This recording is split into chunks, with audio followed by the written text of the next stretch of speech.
نحمده ونصلي على رسوله الكريم اما بعد اعوذ بالله من الشيطان الرجيم بسم الله الرحمن الرحيم فانتقمنا منهم فأغرقناهم في اليم بأنهم كذبوا بآياتنا وكانوا عنها غافلين۔ بس ہم نے ان سے انتقام لیا، ہم نے ان کو غرق کر دیا دریا میں، اس لیے کہ انہوں نے ہماری آیات کو جھٹلایا اور وہ لوگ آیات سے غافل تھے۔ پچھلی آیت میں اللہ تعالیٰ نے فرعونیوں پر ایک عذاب کا تذکرہ فرمایا کہ طاعون کی بیماری اس پر آئی اور بستیوں کی بستیاں ہلاک ہو گئیں، اور کہنے لگے موسیٰ علیہ السلام کو ادع لنا ربک بما عہد عندک، اے موسیٰ ہمارے لیے اپنے رب سے دعا کیجئے جو آپ کا اللہ تعالیٰ کے ہاں ایک مقام ہے۔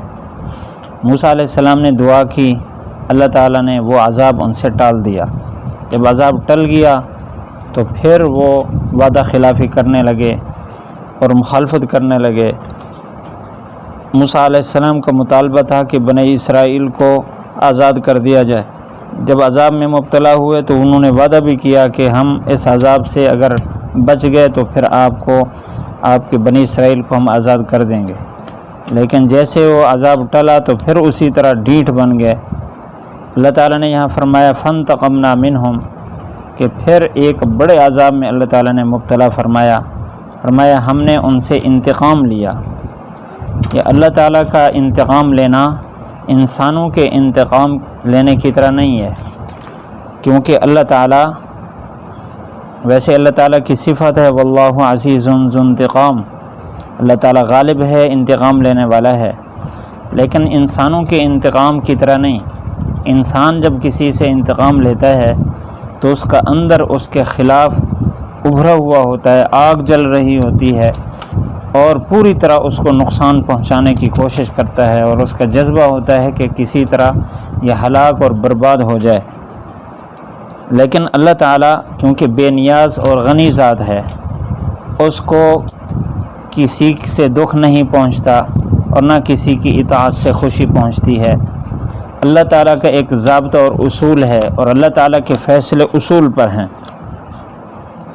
جو آدمی اللہ تعالیٰ کے قانون کو توڑتا ہے، قانون شکنی کرتا ہے، مخالفت کرتا ہے، اور وہ سزا کا مستحق ہوتا ہے، اللہ تعالیٰ اس کو سزا عطا فرماتے ہیں۔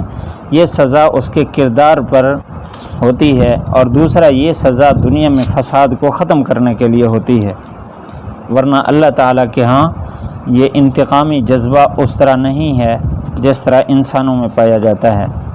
تو فرمایا فانتقمنا منہم، ہم نے ان کو ان کے کیے ہوئے کا بدلہ دیا، انتقام لیا۔ کیسے؟ فاغرقناہم فی الیم، کہ ہم نے ان کو دریا میں غرق کر دیا۔ یہ واقعہ آگے تفصیل کے ساتھ آئے گا کہ موسیٰ علیہ السلام بنی اسرائیل کو لے کر چلے، اور ان بنی اسرائیلیوں کی تعداد 6,70,000 تھی۔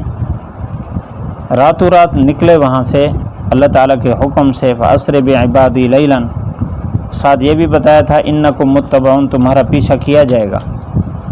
لیکن جب دریا کے کنارے پہنچے اللہ کے حکم سے، اللہ تعالیٰ نے حکم فَاضْرِب بِعَصَاكَ الْبَحْرَ، کہ اس دریا پر اپنا عصا ماریے، تو 12 راستے بن گئے۔